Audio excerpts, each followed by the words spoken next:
আলহামদুলিল্লাহ আলহামদুলিল্লাহ কাফা সালামুন ইবাদিহি নাস্তাফা আম্মা বাদ আউযু বিল্লাহি মিনাশ শাইতানির রাজিম বিসমিল্লাহির রহমানির রহিম। সম্মানিত শ্রোতা মণ্ডলী, আপনাদের সকলের প্রতি আমার পক্ষ থেকে সালাম।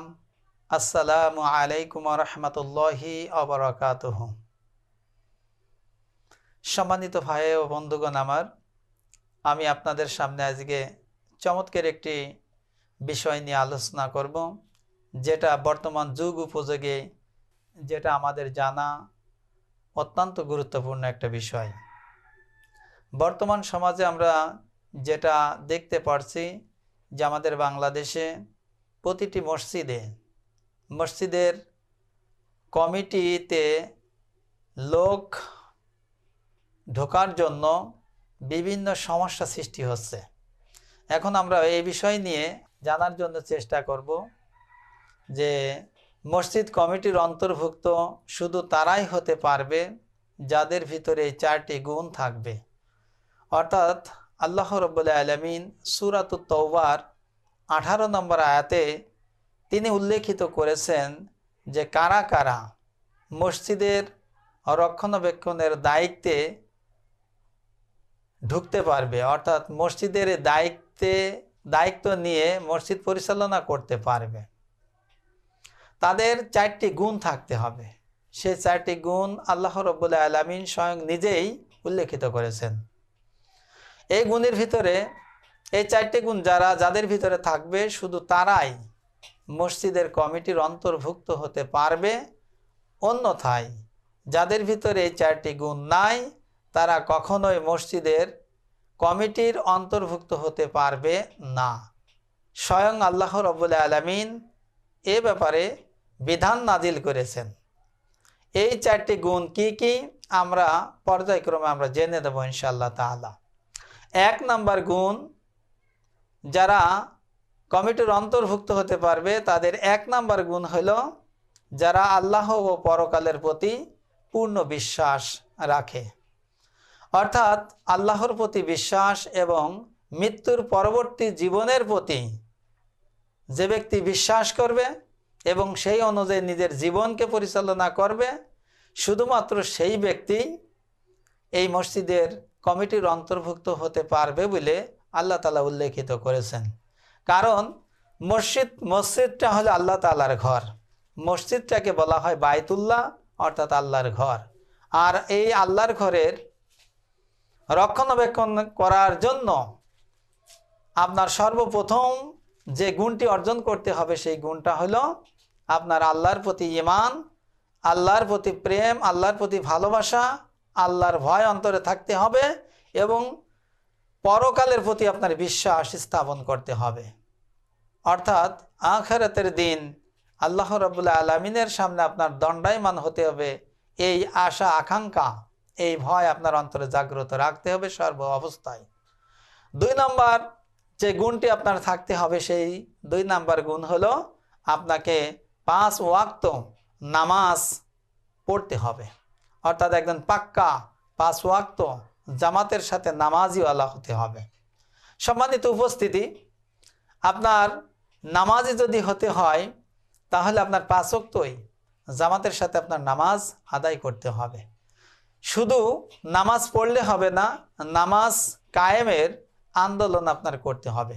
অর্থাৎ যারা নামাজ কায়েমের জন্য যারা চেষ্টা করে আপনার নিজেকেও নামাজ কায়েম সমাজে বা রাষ্ট্রের সকল সেক্টরে হোক, এই রকমের আশা আকাঙ্ক্ষা বা সেই দলের সঙ্গে বা সেই কর্মের সঙ্গে আপনার যুক্ত থাকতে হবে। 2 নম্বর গুণ চলে গেল। 3 নম্বর গুণ হলো যে যারা যাকাত দেয়। অর্থাৎ আল্লাহ রাব্বুল আলামিন পবিত্র কুরআনুল কারিমে তিনি উল্লেখিত করেছেন যে আকামুস সালাত ওয়া আতাউজ যাকাত, বান্দা তুমি নামাজ কায়েম করো এবং যাকাত আদায় করো, অর্থাৎ যাকাত দিতে হবে। আমাদের সমাজে অনেক লোক আছে 5 ওয়াক্ত নামাজ পড়ে, কিন্তু তার প্রতি যখন যাকাত ফরজ হয়ে যায় সে যাকাত দিতে গড়িমসি করে অথবা সে যাকাত দেয় না। এই যাকাত যারা দেয় না তাদের এই নামাজ আল্লাহ রাব্বুল আলামিনের কাছে গ্রহণযোগ্য হবে না। এই জন্য মসজিদের কমিটির অন্তর্ভুক্ত কোনো ব্যক্তি যদি হতে চায়, তার 3 নাম্বার গুণও অর্জন করতে হবে। সেই 3 নাম্বার গুণটা হলো তাকে জাকাত দিতে হবে। তার প্রতি যদি জাকাত ফরজ হয়ে যায়, ফরজ হিসেবে তার অবশ্যই জাকাতটা আদায় করতে হবে। যে ব্যক্তি জাকাত দেয় না, তার ব্যাপারে আল্লাহ রাব্বুল আলামিন এবং তার রসুল দ্ব্যর্থহীন ভাষায় বিশ্বনবী মুহাম্মদ সাল্লাল্লাহু আলাইহি ওয়াসাল্লাম বলেছেন, যে ব্যক্তি জাকাত দিল না, সেজন্য আল্লাহ এবং তার রসুলের সঙ্গে জিহাদ ঘোষণা করল। সুতরাং জাকাত দিতে হবে, এটি আল্লাহ প্রদত্ত বিধান। 4 নম্বর গুণ যেটা অর্জন করতে হবে, সেইটা যারা আল্লাহ ছাড়া পৃথিবীতে কারোর কাছে মাথা নত করে না, অর্থাৎ আল্লাহ ছাড়া কাউকে সে মানে না, আল্লাহর বিধান ছাড়া মানব রচিত কোনো বিধান মানে না। যারা আল্লাহ ছাড়া অন্য কারোর কাছে মাথা নত করে না, তাদের কলিজার ভিতরে শুধু ভয় থাকে আল্লাহর ভয়। এই কোয়ালিটি সম্পন্ন ব্যক্তি মসজিদের দায়িত্ব যেতে পারবে, অর্থাৎ মসজিদের কমিটির অন্তর্ভুক্ত হতে পারবে।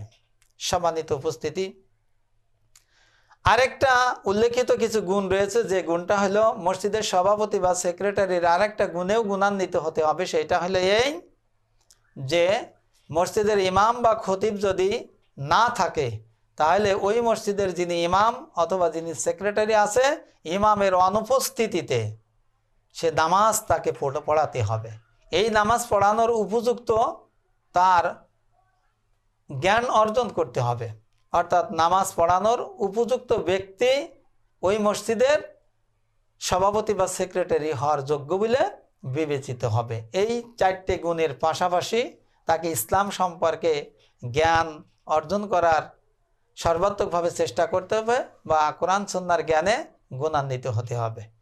এই কোয়ালিটি সম্পন্ন ব্যক্তিরা ব্যতীত মসজিদের কমিটির অন্তর্ভুক্ত কোনো ব্যক্তি যদি হয়, তাহলে তারা আল্লাহ এবং তার রসুলের এই বিধানকে সরাসরি লঙ্ঘন করে তারা এই মসজিদের কমিটির অন্তর্ভুক্ত হচ্ছে।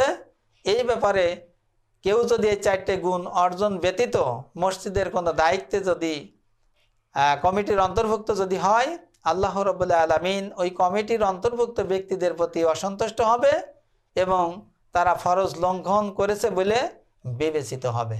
তাই আসুন আমরা সকলেই এই 4টি গুণ অর্জন করে আমরা মসজিদের কমিটির অন্তর্ভুক্ত হব এবং মসজিদের কমিটি যখন তৈরি করা হবে, কমিটি যখন ঘোষণা করা হবে, তখন আমরা এই 4টে গুণে গুণান্বিত ব্যক্তিদেরকে কমিটির অন্তর্ভুক্ত করার জন্য আমরা চেষ্টা করব।